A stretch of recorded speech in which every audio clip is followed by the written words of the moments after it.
Hello, it's Peter Wright and Kathleen Beauvais with another episode of Health Declassified, where we seek out the truth behind health and wellness. We do that by having expert guests on the show, and today's is no exception. This is a brilliant guest. We've been talking before we started recording, but I don't want to give the game away. First, let's introduce co-host Kathleen. Hi, Kathleen. How are you doing today? Oh, I'm doing great, Peter. Thank you so much. And thank you also very much for tuning into our show. We so appreciate having you. And as Peter mentioned, we have another special guest with us today, and we are so delighted to welcome Dr. Bill Andrews to the show. Hello, Dr. Andrews. How are you? Oh, I am fine, and please call me Bill. I will. Thank you We so will much, do. Bill. So, just to give a little bit of a background for Bill, he is the world's foremost authority on telomere research and has developed a product called Telo-Vital. Today, he's here to chat with us about telomere research and why it's important for longevity and anti-aging. So, let's just jump right in. Bill, can you please explain first and foremost what are telomeres? Why are they so important? And what's the connection between them and aging?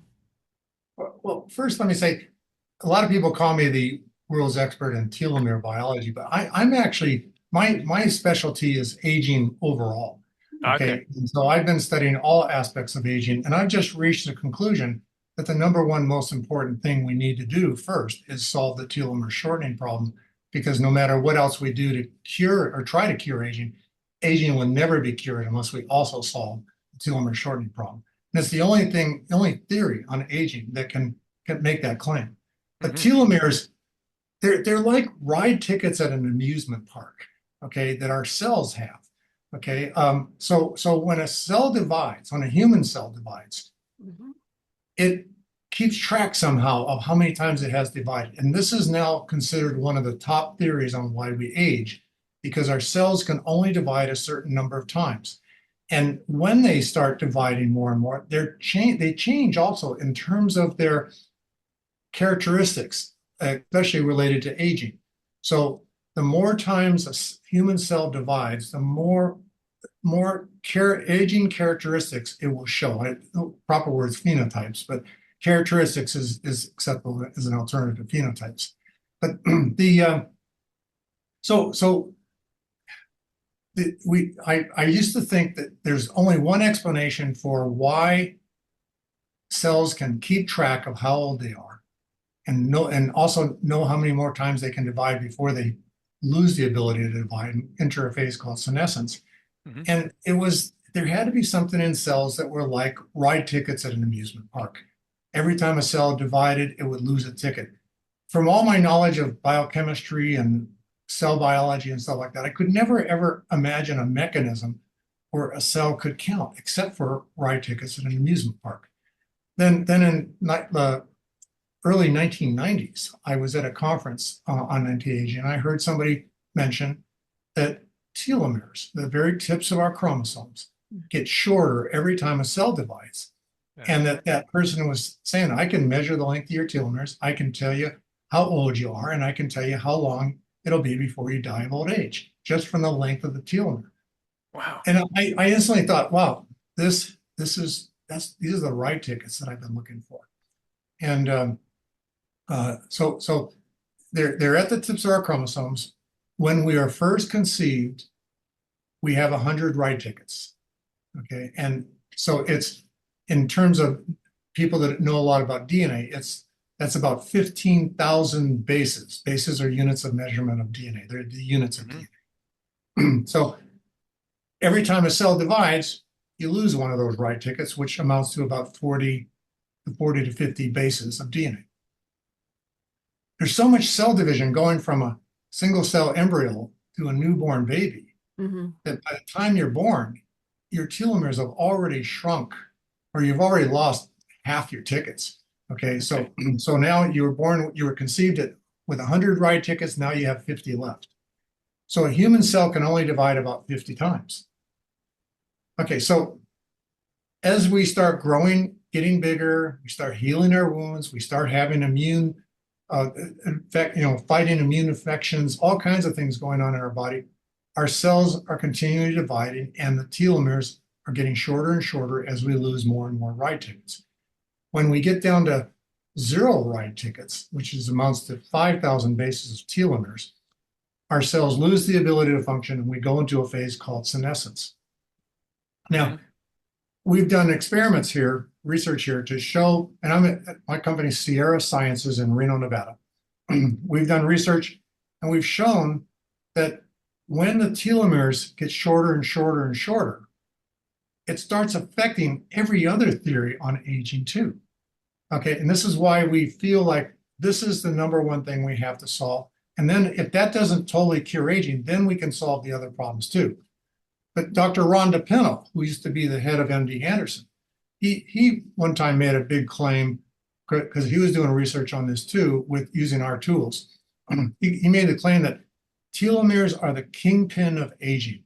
And I could not believe anything to be more truer than that. And because he showed that not only did it affect the basics of aging, it affected mitochondria health and NAD levels and sirtuin levels, things that probably are too technical for some audiences, but it's become that the #1 most important thing to do is to solve the telomere shortening problem. And so this is what I've been doing. So when I heard this person talk about telomeres, when I first heard that telomeres got shorter, it was at a conference in Lake Tahoe. And it was Dr. Calvin Harley who was speaking on stage about this. I was actually at the bottom of the podium before he even got off stage and just asking, has anybody figured out how to add ride tickets back or re-lengthen the telomeres? He said, no, we've been working on it for years and with teams all over the world, and we have not been able to figure that out. And I just said, let me come and work with you. I will have it figured out in 3 months. And it was the shortest job interview ever. I actually have quite an illustrious career in biotech. I've been inventor of many, many biotech breakthroughs, and he knew that. And that's why he let me come on board right away. 3 months and 17 days later, he put 3/4 of the team at the company reporting directly to me. 3 months and 17 days later, we announced that we had discovered human telomerase, the enzyme human telomerase, which can add ride tickets back. Now, the trick to this was that if every time a cell divides, telomeres get shorter, that would mean we couldn't exist as a species, because that would mean that our children would be born with shorter telomeres than we have. Their children would be born with shorter telomeres than they have. And humans would have been extinct as a species 300,000 years ago. And so reproductive cells are what are called our primordial germ cells that produce our sperm and our eggs. Somehow, those cells do not have telomere shortening when they divide. They don't use up ride tickets. And so that was our target. We focused on trying to figure out what's special about those cells, and that's how we found this enzyme called telomerase. It's only produced in our reproductive cells to keep our children from being born older than we are. Older than we are. Yeah, Wow. and it's shut off in every other cell in our body. And okay, so one of my strengths is my background in evolution. So I studied a lot about why would we evolve a way to shut off telomerase when it causes us to age. And same answer to why do we get cancer at late ages? Why do we get heart disease at late ages?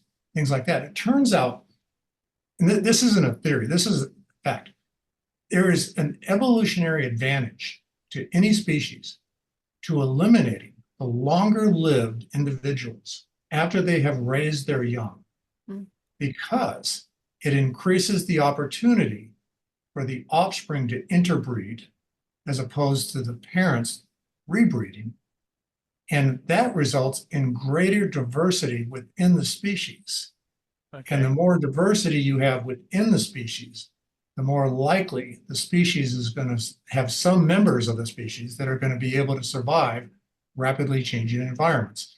So it turns out that any species that had figured out ways to eliminate the longer lived had a better chance of surviving rapidly changing environments. And that's why most species alive today have an aging process to eliminate the longer lived. And but we are beyond evolution now. In the last several thousand years, humans have learned how to control their own evolution. So that's why I think it's time to do away with this aging, which I think is a dumb thing to begin with. And I think we can do it. We know exactly how to do it too. I mean, it's like it's no brainer anymore. It's the obstacle is the amount of funding, because it costs us like $2 million a month just to do the testing for screening of different compounds. And this product that we were talking about today is a result of all this screening. Wow. Interesting. May I ask Long you? answer to a short question. No, that's really fascinating. Yeah, may I ask you one question just to clarify something? Yes. So we know why um, telomeres shorten. That's because cells divide. And the reason that cells divide? Because of wear and tear. Okay, Because of wear and tear. I'm sorry. sorry, go ahead. There's a lot of YouTube videos. Some of them that I've done are called Why We Age, and some are called How We Age, and then others are called How Not to Age. And then there's also What is Aging. Okay, so what you're addressing right now is the how we age. And it turns out all of our organs and tissues are made up of pretty much two types of cells. There are frontline cells and there's reserve cells. So the frontline cells, think of it like a battle. Okay, you have the front line and then you have the reserves in the back. Okay, so our tissues and organs have the frontline cells, and these cells are performing the basic bodily functions that have to occur. Well, the wear and tear that results from performing normally bodily functions does limit the lifespan of these frontline cells to about 1 year. So a typical average length of lifespan of a frontline cell, even if you had the perfect genetics and led the perfect lifestyle, okay, your frontline cells will only last 1 year. So every time a frontline cell dies, a reserve cell has to divide to replace that frontline cell, and that causes telomere shortening. And so the frontline cells can only replace, so the reserve cells can only replace the frontline cells 50 times after you're born. And when that quits, then you end up dying. In fact, in the process of telomeres getting shorter, you also see that your frontline cells become less efficient because of changes in gene expression. But you reach your maximum point after your reserve cells have lost telomeres, so they can't divide to replace the frontline cells anymore. Okay. Now, you can accelerate that. Okay. So if you have the perfect lifestyle and the perfect genetics, you can live to be 125 years old based on doing the math of everything about telomere biology and wear and tear. But you can accelerate the wear and tear and therefore the telomere shortening by drinking alcohol, which kills liver cells. And that's okay when you're young because you have the reserve cells that can divide to replace those. But then by 40 or 50, you've had so much accelerated cell division now that your telomeres got shorter at a faster rate, and now they can't replace the frontline cells when you're only 50. And that results in liver cirrhosis, which is really an accumulation of dead cells along your liver, and you die young. Okay, the same with mutations like muscular dystrophy and things like that, which are causing cell division of muscle cells to divide faster. But again, probably a long answer to a short No, question. that's interesting. So I want to go on a slight tangent here, because you've explained what telomerase is, the enzyme. So I was going to ask you that. You've explained that well. I read fairly recently that most large mammals, and the ones I know fairly well are horses, cattle, and dogs. Most of those live, their average age is around about 5 times their age of physical maturity. So horses generally physically mature between 4 and 5, and most horses live between 25 and 30. There are outliers who live to 40 and 50, but dogs mature at about 2 to 3, and they live, big dogs 10, 12 years, smaller dogs a bit longer, right? Cattle, much the same. So by that definition, humans should be living to 100 on average, right? With the outliers, as you said, going to 120. What happened? Why are humans outside of that range that we see in other mammals? Only because of our intelligence and being able to figure out longer ways to survive. But what we really should be looking at is we shouldn't be looking at modern days where we've domesticated these animals and Ah, we've also had all these advantages to humans. We need to look back 200,000 years ago right. when humans were only 100,000 years in existence. Um, we we our average lifespan was pretty much 21 years old. Yes. Okay. And it kind of, and also horses and cattle and stuff like that, they also live much shorter than they do as No. domesticated. But Yeah. it turns out that back 200,000 years ago, we had children. Humans had children when they were 13 years old. Yeah. Okay, typically. And then a child would learn how to fend for itself by the time it was 7 years old. Yep. Okay, so typically a human has raised their young by the time they were 20 years old, Right. 20, 21 years old. So at that point, there's no evolutionary advantage to being around anymore. You're actually in the way. Okay, there's some Yes. some scientists say maybe grandparents are helping care for the children, but that's going to apply only a few more years if that was really relevant. Sure. But yeah, so this whole idea of aging is a brand new thing. I mean, we didn't have people dying of old age 200,000 years ago. Right. And same with horses and cattle, and even Sure. today, wild horses don't die of old age. They die of other things, broken Yeah, bones, that's and right. Okay. being eaten by coyotes and stuff like that. Yeah. Yeah. So here's another one for you. You're talking about cells having a limited ability to reproduce themselves. Now, we know the importance of exercise, and you're living proof that exercise keeps you young. But does over-exercising tend to wear out your cells quicker? It depends on how you define over exercising. This is something that I talk about a lot.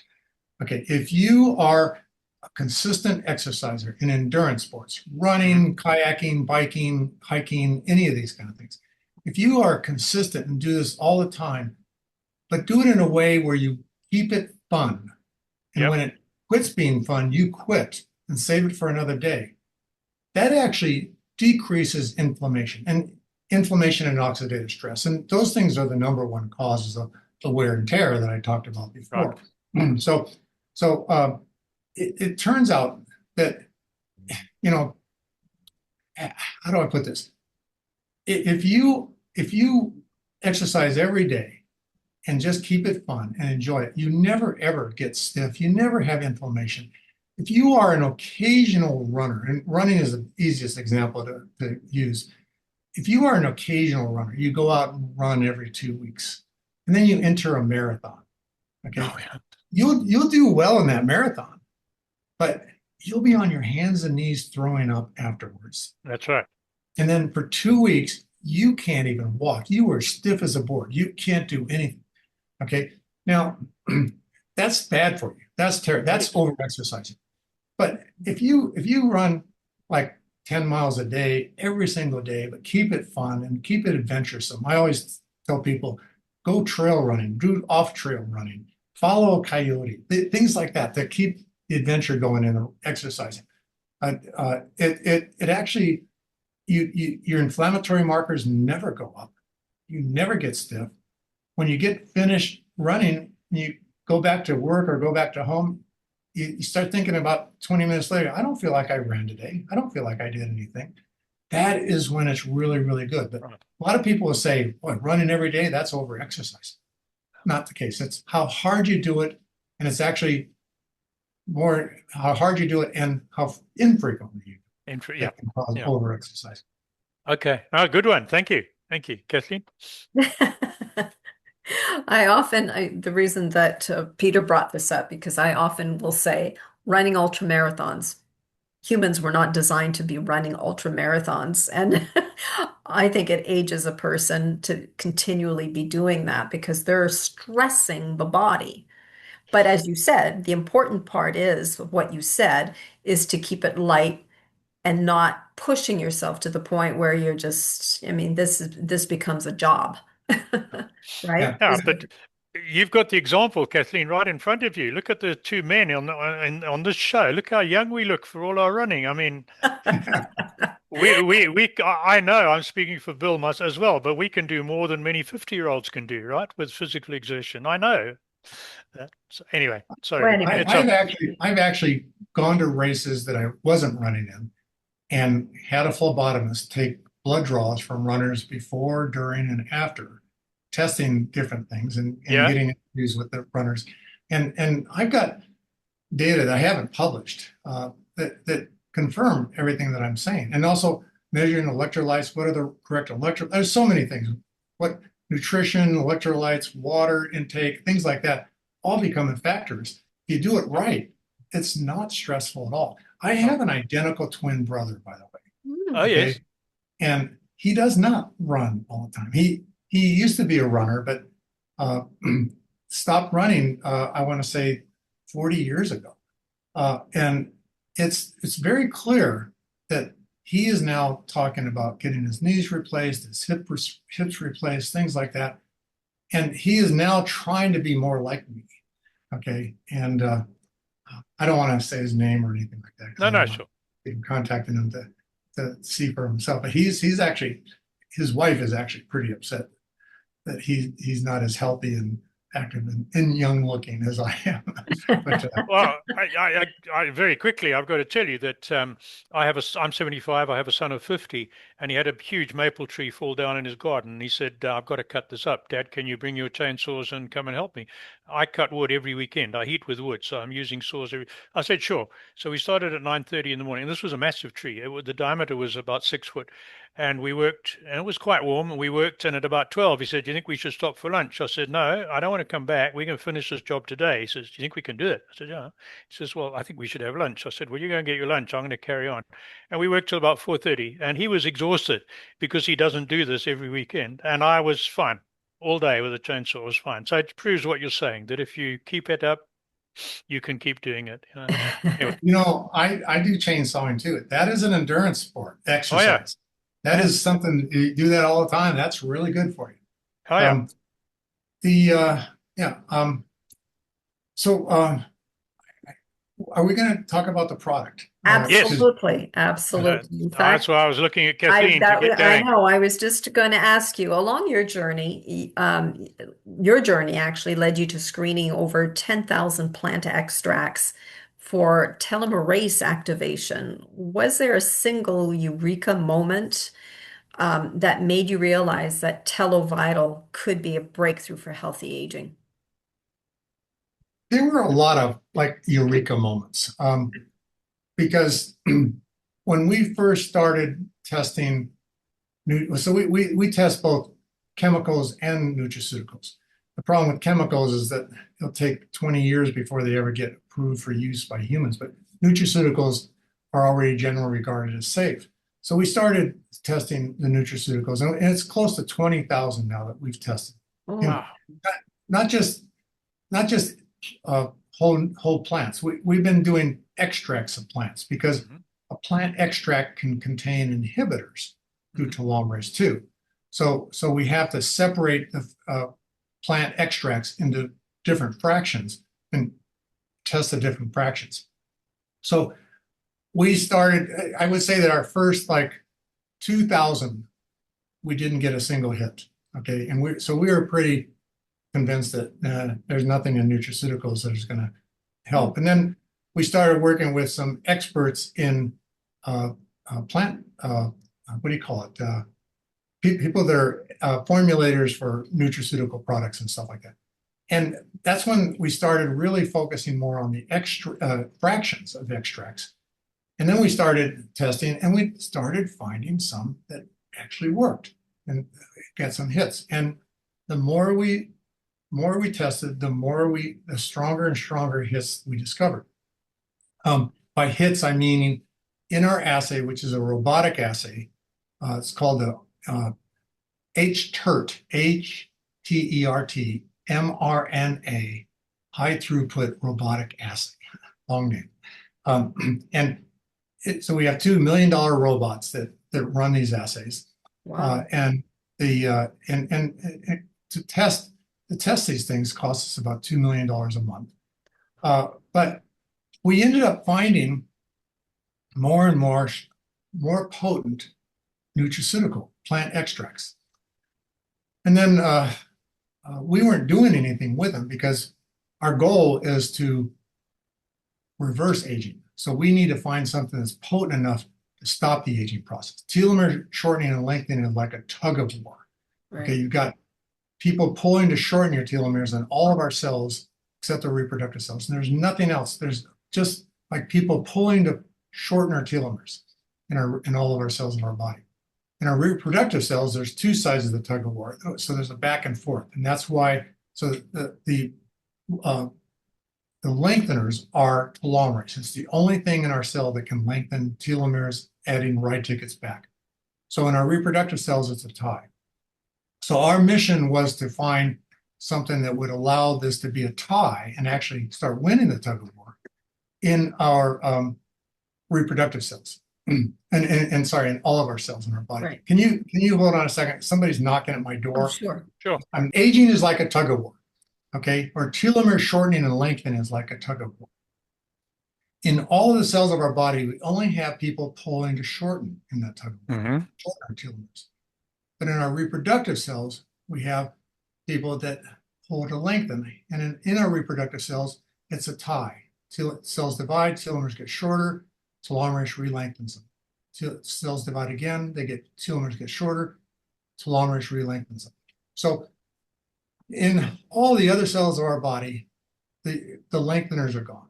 Okay, so what my research is all about is trying to add lengtheners to the other side. Our mission is to win this tug of war, tie this tug of war or win this tug of war.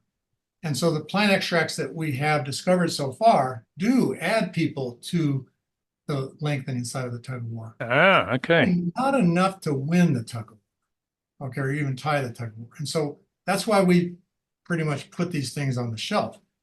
But Touchstone Essentials came to us and pointed out that there's a lot of value to slowing down the aging process. Oh yeah. And it's just something that could be turned into a product. And I was very opposed to anybody that's just trying to put anti-aging products on the market to make some money and things like that. But I kind of was pretty impressed with Touchstone, especially the founder, Eddie Stone, who just really wanted to benefit people. He didn't really care. We had other companies who were interested before, but then they realized the profit margin wouldn't be high enough. Even though it would benefit people, they were too interested in the profit margins. So he said he wasn't interested in profit margin. He wants to get products on that work. So we licensed our top 5 plant extracts to Touchstone Essentials, and they put them all together into a product called Telo-Vital. I was mentioning before how we had to do extracts, fractions, because sometimes there can be inhibitors. Well, you'll see that when you look at the ingredients on the products, one of those things is turmeric without curcumin. Curcumin. Okay, because curcumin actually inhibits telomerase. And so if you just use straight turmeric, you're not going to get any effect because you're going to have an activator and an inhibitor in the same process. So interesting. I'm telling people, if you do take curcumin, try to wait 4 hours before or after, before you take your Telo-Vital. Okay, because you don't want to inhibit the telomerase activity that gets induced from Telo-Vital. But Telo-Vital is the most potent, it has the most potent plant extracts that exist so far that we've discovered, that anybody in the world has discovered, to induce the production of telomerase. And most other products that claim to affect telomere length have no data whatsoever showing that they're producing telomerase. They have data showing that it affected telomere lengths, but there's a lot of YouTube videos where I explain how you can have telomere length changes without any lengthening. Mhm. And usually that's caused by toxins and things that cause Right. immunogenic reactions. Right. So Telo-Vital is the only one that actually does induce the production of telomeres. Not enough to win that tug of war, but as Eddie Stone had pointed out to me, it's still a good thing because you extend your lifespan and your health span So, by so what slowing benefits down the have rate of people telomere shortening. experienced? Can you Yes. share some of those experiences? Well, you can't really measure the slowing of aging. Okay. So, I'm not one of these people that's gonna try to make false claims and say all these great things, but there are some anecdotal data. Okay. So first of all, let me repeat that you can't measure the slowing of aging. There's no way to say, oh, look at this, my aging has slowed down.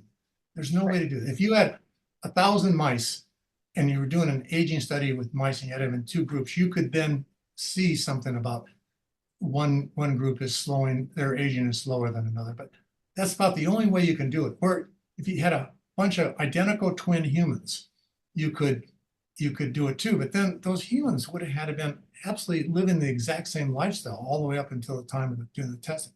So you can't measure the slowing of aging. However, we've done a lot of research, and there's also some other labs that have published data showing that the shorter the telomeres get, the easier it becomes to re-lengthen them. Okay. Oh. And in one of my books called Telomere Shortening, which is about curing aging, I explain how it's like telomeres are like a ball of yarn, and the tip of that telomere is buried inside the ball of yarn. Mhm. And the longer your telomeres, the more buried that tip is.